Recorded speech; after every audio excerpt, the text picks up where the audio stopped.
Today, I am so excited to be joined by Laura Ascheman for our new season. So we're really excited. And so Laura has been working for First International Bank for a while, and she's also been in the banking industry for about 13 years.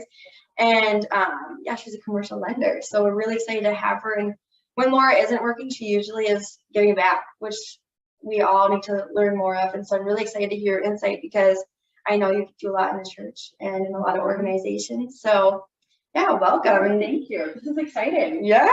Tell us all about you and tell us everything we need to know. Oh gosh, all about me. I'll keep it quick and short. But I grew up in Morris, Minnesota. I'm the oldest of 4 children. I basically was raised in the church. My mom was very active in our church. If you called our landline back in the day at home and you couldn't reach us, the next place you would call was the church, and we were typically quick to answer. So I grew up very involved in that. From there, I graduated high school there in Morris, and then I went off to St. Cloud State University. I graduated with a bachelor's in finance and international business, and kind of found my passion there, and that led me to Fargo and led me to my job at First International Bank and Trust. Wow. Exciting. Yeah. And I'm happy that you're in Fargo too. We've had the chance to do a lot of really cool things together. And so, I'm excited to hear a little bit more about your journey. So knowing that you work a lot and work's a really big part of your life, right?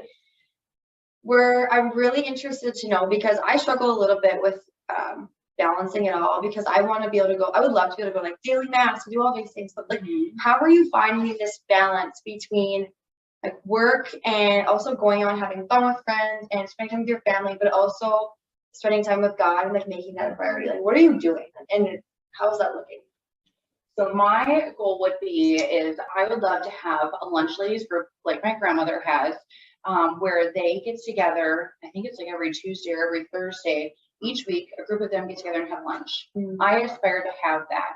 I would like to have that before I'm my grandmother's age. I'd like to have the flexibility and ability to do that. So that is a priority for me, which helps already having passion for that, to be able to set time aside to have lunch with ladies and with girlfriends. So I do try each week to have one lunch with just a girlfriend. It's not a business lunch. It's not a working lunch. It is my time one-on-one with a friend to connect. And sometimes it's a group of people or it's just one, but I'm starting small there. I've also surrounded myself with friends that do go to daily mass. I have been able to attend daily mass once with Luella. I would love to do it more often, but as of right now, kind of a goal for myself has been I want to attend daily mass with her once a month and get in the habit of doing that. Right now for work, I try and meet with a customer every single day for lunch. That's kind of an easy way to step out of our typical realm of when we work together, but to have lunch. So when it comes to what my weeks look like, I'm very strategic, and I've had to become more strategic over the years. And I think I've become that way too with my age in finding out what my goals are and what's important to me. Yeah, that makes sense, because it seems like you like have a set schedule, but like it changes every single I don't know how I'm even trying to explain this, but I love that you were making small goals, like once a day or once a month, because I think it can be very overwhelming. Like I said, just having the goal of I would love to make it to mass every single day. Well, I know right now in my life like that's not probably feasible, but I love that you have like one goal, one of this. And if you can't make it to mass every day, you can still do something every day with Jesus. You can still spend time with him every single day. My routine for the longest time has been I get to work early. I'm not a morning person, so I get there early so that I can wake up and get ready to start my day. The first 30 minutes that I'm at work, typically I'll sit in my car or I'll go into my desk and I sit there, and the first 30 minutes is my daily devotional. By that time, I've woken up, I've gotten ready, I've had my coffee, I've had my drive into work, I'm here, I'm ready, I'm starting my day in the place where I'm going to spend a majority of my day with my first 30 minutes being with Jesus. So even if I'm not able to make it to mass or make it to church on a daily basis, I've got that time already set with him. And if I miss those 30 minutes, my day does not go very smooth. At least it doesn't feel smooth. I feel anxious. I feel I'm off. I'm out of my rhythm. My day doesn't start as good as it could had I had those 30 minutes right away with Jesus. So I know a lot of people listening, and myself included, it's real, like I want to have a set schedule, and I think it, or like set like the first 30 minutes of my day, like that is what it's going to be dedicated to, but it's really hard for me to stick to that. And so like what tips maybe do you have on like sticking to something like that? Like do you do on the weekends too? Like what does that look like for you? And like what is like what, and also if you miss it, like what are you doing to forgive yourself? That was a lot of questions, but no, that's all right. So I have become a routine person because I grew up with a routine. My mom raised us 4 kids because my dad drove semi-tractor. He was gone a lot when we were younger. So she was very structured. I fell off the structure train when I was in college, and I noticed that wasn't good for me. So getting back to that structure, sometimes I take it too far, sometimes I don't take it far enough. But if you fall off your routine, it's okay if you fall off your routine. There's some mornings where my alarm's set for 5, but I don't get out of bed till 5:30, and it's more or less because I just wanted that extra 30 minutes to myself, and that's okay. But I've also set myself up where this is really bad, and I don't admit this very often, but Sunday night, I plan out my outfit that I'm gonna wear every single day of the week that day. So if I happen to oversleep, one of my morning tasks is already taken care of. I already know what I'm wearing. I already know what my hair is gonna look like that day. I have all that planned out. But that all seriously comes from my mom being strategic with all of us kids when we were younger, having 4 kids to get up, get fed, get dressed, get out the door so she could get to work.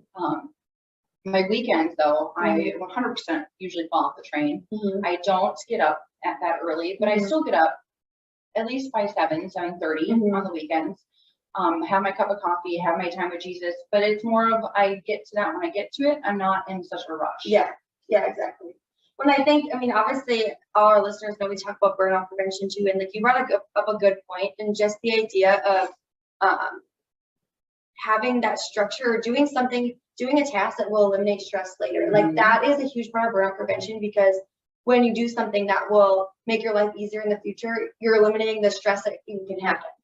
Oh yeah. So maybe talk about, I'm interested to know about like your burnout for you. We all experience burnout, obviously, but like talk with me about experience with that, and then how did you kind of come out of that, and was faith part of it? Like where are you at with that story? 100% faith was a part of how I got out of it. I find burnout in chaos. When there's dysfunction, when I can't control a situation, that's where I tend to find my burnout. If there's a toxic person, that can create stress, that creates burnout. I mean, it all floods into it, whether you feel it's being burnt out or not. But I also kind of look at burnout as a wearing down of your body, a wearing down of your mental ability, your energy, your emotion. If someone looks like they're exhausted, they're probably feeling burnout in some fashion, whether that looks like. But for me to get out of that, it was 100% having someone say to me that you as a believer have different beliefs than someone else as a believer. So someone may tell you that they're a believer, but that doesn't necessarily mean that the two of you believe the exact same thing. So you can't necessarily hold that person to the same standards that you hold yourself to. And I found burnout a lot in work, when interacting with others that don't have the same priorities as I do. That being foremost, or being upfront and being direct with customers, or with expectations. I can get this to you in the next 2 hours. I can get this to you in the next week. I set those expectations up front with customers so they always know where they stand with me. And customers come first. That's not how everyone views it. Some are like, I'll get to it when I get to it. Well, have you asked that person what their timeline is? How fast do they need it? Usually if they're asking you for something, it's because they need it for something bigger. And I struggled with my expectations being different than others' expectations. And the way I got through that, or I've been able to handle it better, is not everyone is on a different faith journey. Everyone has different beliefs and morals and values. And just because they believe in God doesn't mean that their views of God necessarily align with my views of God and his expectations for what it means to be a good Christian, is to be kind and help others. Mm-hmm. So yesterday, my sister and I were just talking about how we have these expectations for ourselves, and so most of the time, like I know just as like high achieving women, as people who are doing it all, like we have these high expectations for ourselves. Like you don't get where you are unless you do that. Mm-hmm. But when other people don't line up with those expectations, we tend to hold them to that same standard that we're holding for ourselves, and that can be very detrimental to relationships because not everyone's the same, like you said, and we just expect people to be the same. And so I think it's a really good point to remember that it's like this should be like something we just write on a sticky note and put in front of us every single day. It's like, people are worried. Everyone around us isn't the same. Like they see things so much different. And the way I see faith and the way I see God, God is so much different than the relationship you have, like you said. So I think that just goes back to like, kindness too. But it's hard to be kind. And so that's where it's like definitely can be, especially if you're in a situation where you are headbutting, you're both very strong-willed people. That can create a lot of dysfunction. That can create a lot of tension. Yeah. It can create a lot of, because then now all the energy that I would be putting towards good things, my energy is going towards something that's dysfunctional, and it's an angry situation, or it can become an angry situation, and then I'm burning out on all my good things because my energy is going someplace that it's not being productive. But it all goes back to your next 30 minutes in the morning spent, like I can see the grounding yourself before the day even starts is so important, because that's going to help like eliminate some of these feelings, because you go in the day with like your head on your shoulders, and think, okay, like you're ready for it at that. 100%. And I almost feel like we live in a society where it's so easy for us to forget to be the hands and feet of Jesus, and to forget what would Jesus do in the situation? How would Jesus talk to this person? How would he handle the situation? Would he have chosen those words to say? It's really easy to lose sight in that, especially when you're interacting with others.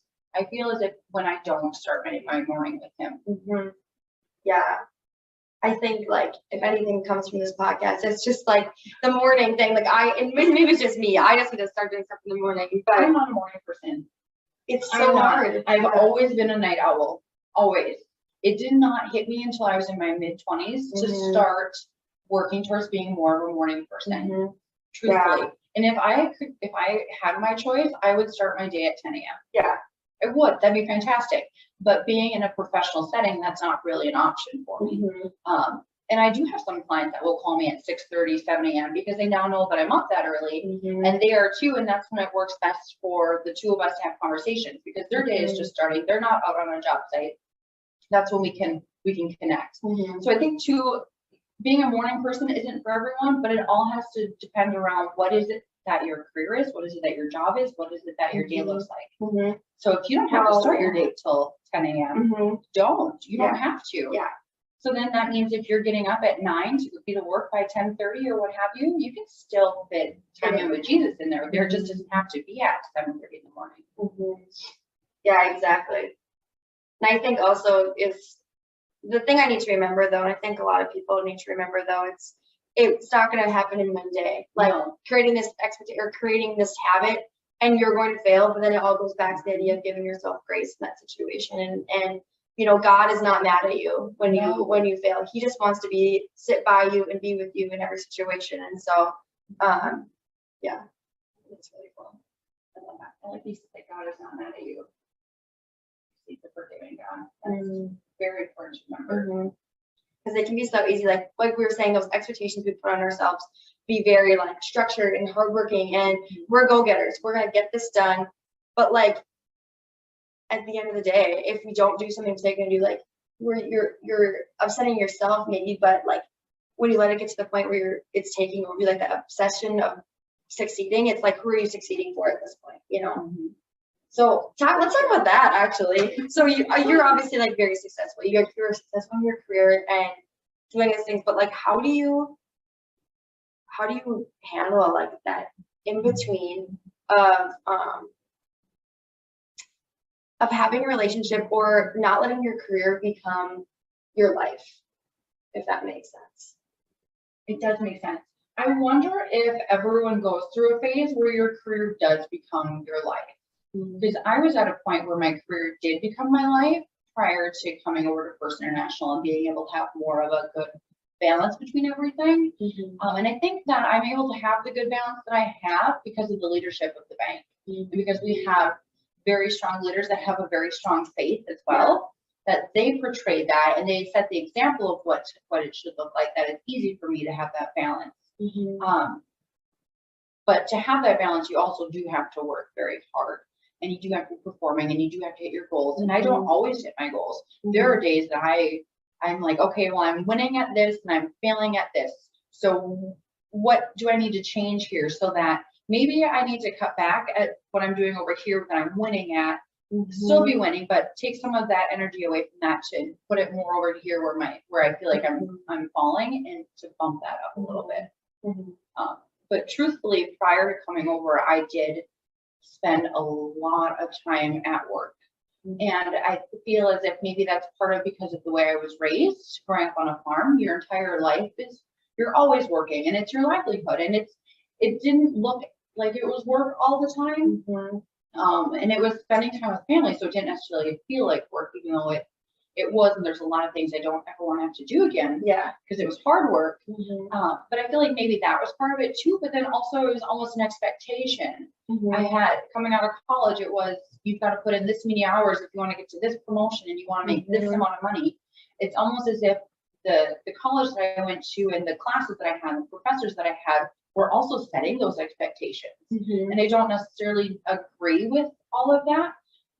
But it also, through that, when I was working too much and spending too much time focusing on work, I was also falling off my path with faith and my path with God.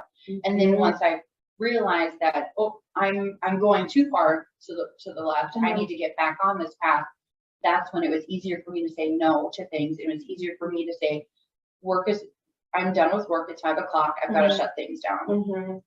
So that was a huge piece of it, is getting back on my faith journey to help me also align my values and fill my buckets to be able to say no to work.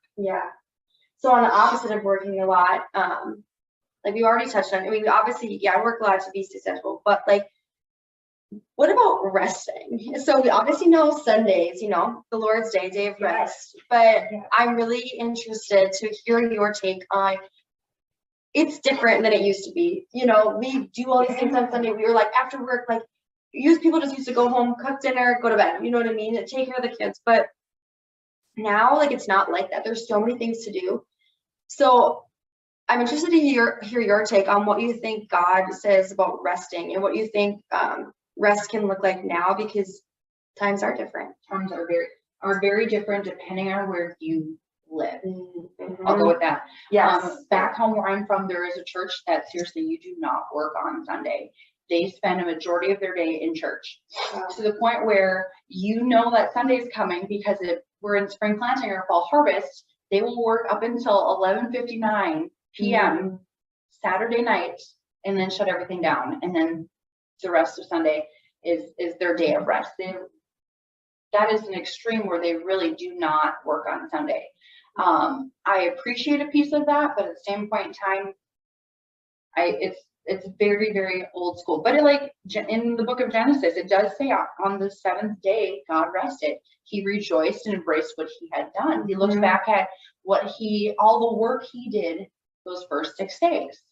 And it's interesting that we're talking about rest, and that rest and work both come up right away in the first book of Genesis, and right around that. And when you think of rest, the very first, like you had said, the first verse that came to mind when I was thinking about this is, on the seventh day he rested. But prior to that, he worked. And that is even one piece in the Bible where God puts an emphasis on working, and that work is important. So I do think that is as much as it's the first one and it's the most common one, that is a very important verse to think about. The other one that I've leaned into a lot too when it comes to rest, I would say, is the be still and know. That is huge. That psalm is also a really good one. The connotation of it around the Bible is more of lay down your arms, lay down your swords. But I always have looked at the be still and know as take a time to pause, find peace, rest, be slow to react. A girlfriend of mine gave me a sign that says be still, and I have it on my desk at work because I'm sometimes really quick to react. I'm really quick to want a response. I'm really eager to get someone to like answer your phone. Like I'm sending you a text message, call me back right away. So that be still is there to remind myself to slow down. Well, and everything about our lives is so fast paced. And then just what you said about like wanting someone to respond right away. I'm so much like, I feel like I'm doing it. Why isn't someone else responding to me? I'm always on my phone. Like I can respond, but it's like, I think that's just such a good reminder. Like just be still and know, like, because I think, doesn't it say like be still and know that I am God? Yeah. So, just like be still and know that like God is with you. Like when, and you know, like we should just be praying. I love the idea when people say, when you're getting frustrated at work, but a good way to incorporate prayer into your work is to, every time you send an email or make a phone call, you say a prayer for the person on the other side receiving it. And that's kind of a different tangent, but anyways, yeah. No, that's perfect. The one other, I guess, Bible verse or story that you can pull out for rest is Matthew chapter 11, 28 to 30. Come to me, all who labor and are heavy laden, and I will give you rest. Take my yoke upon you and learn from me, for I am gentle and lowly in heart, and you will find rest for your souls. For my yoke is easy and my burden is light.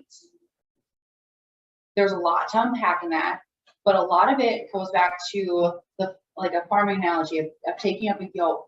When you take up a yoke, you have two oxen essentially, or two horses, or what have you, and you're not relying solely on your own strength and your own knowledge, but you are now taking up with a yoke. You need a partner. You need someone else to help you. So with that, I look at it as if I'm someplace where I'm feeling frustrated or I'm feeling tiresome or burdensome, that's your time to lean into God and ask Him for His strength. And He's going to be that other person that comes alongside you and gives you the rest and the support that you need to be able to get through it. That's one that I've also leaned into for rest. When I'm feeling like I have a world on my shoulders and I can't do it all, it's okay, Lord, come here, bring me your yoke. I need you. What should I be doing differently? And I feel like that's not necessarily a common one that you hear all the time, but there's so much that you can just take right out of that because you're sharing the workload. You're asking God to come support you. I think that's so powerful, and we all have so much to do, going on, and especially like everyone's workload looks so much different, but for one person, what they can handle is so much different than what the next person can handle. And so I think it's just so good to remind yourself just to lean in and just ask God to carry that burden for you, because we're not made to carry this on our own. And we take on so much more than like, even when the Bible was written, you know what I mean? Like what we take on now, it's insane. And so I think it's just so powerful. Just remember, like, God, take my burdens, whatever is stressing you, He's already thought about. Oh, He's already got figured out. He knows it's going to happen. He knew it was going to happen. He put it in the Bible for you, and that was how many years ago. So He already knew the stress that you were going to have so that He could give you the tools to get through it. The hardest part is remembering to use those tools in your daily life and in your work life, because you can use it in both. That's why it's there, because work was important to God, and He knew that all of those that follow Him were going to have to work, and that they were going to have stressors and things that came across that was exhausting to them, and that they were going to need some form of rest. And He wrote the manual for it. You just now need to dive into it and interpret it in your own way as to what that means for you and how to apply it to your life. So what does rest look like for you? Rest for me is, oh gosh, that's a fantastic question. It is a very hard question because I don't rest. I don't. It is very hard for me to sit still and get through a movie. I'm not wired that way. So for me to be able to rest, I have really embraced deer hunting. I was challenged once in college. I was told that women don't deer hunt and women definitely don't do archery. So I'm like, well, I'm going to prove you wrong. So I took up archery, and that has been the most peace-giving thing I've ever done.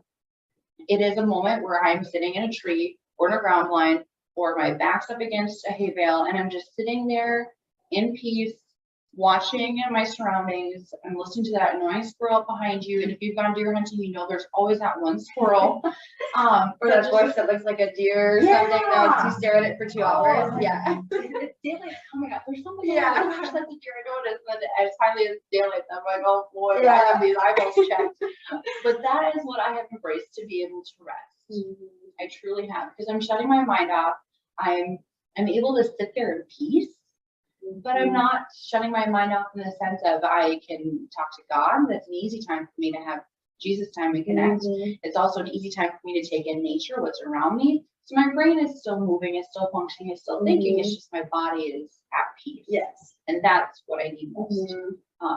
Other than that, I found a lot of peace and rest in hunting. And I think it's so important to find that one thing too that just is what you need to do. Like I was just thinking as you were talking about what do I do for rest? And I think I have a hard time with rest too. I'm getting better. I just by dating my boyfriend right now, he is very much like when he's resting, he's resting. And I'm like, oh, okay, this is absolutely ridiculous because I'm like, I just like let's be talking or doing something all the time. But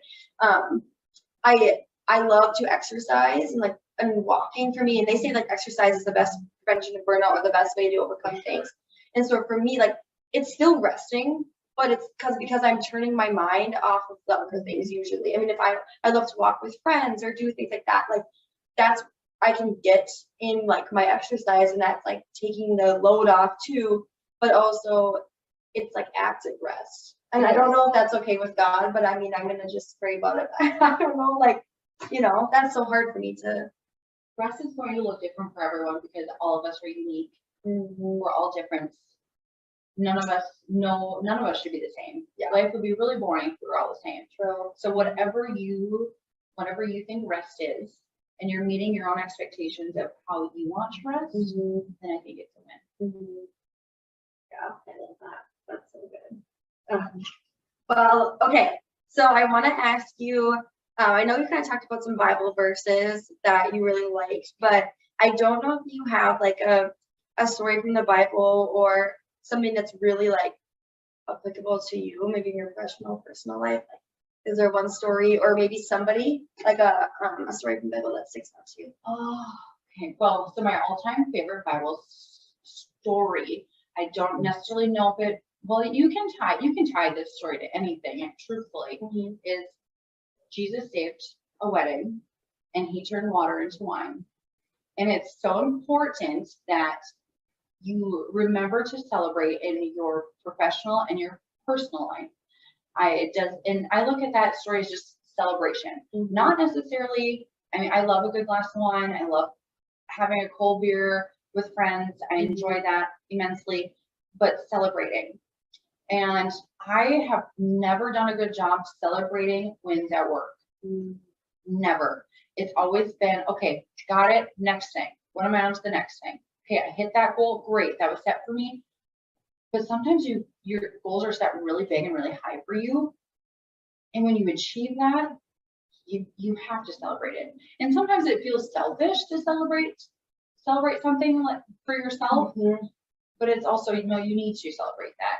I also look at birthdays as a huge personal celebration. I absolutely love birthdays. Everyone should celebrate them. Not everyone likes them, but it is one more year that you get to be on this earth and that you get to be the hands and feet of Jesus and figure out what it is that his purpose is that he put you here for. So birthdays are huge.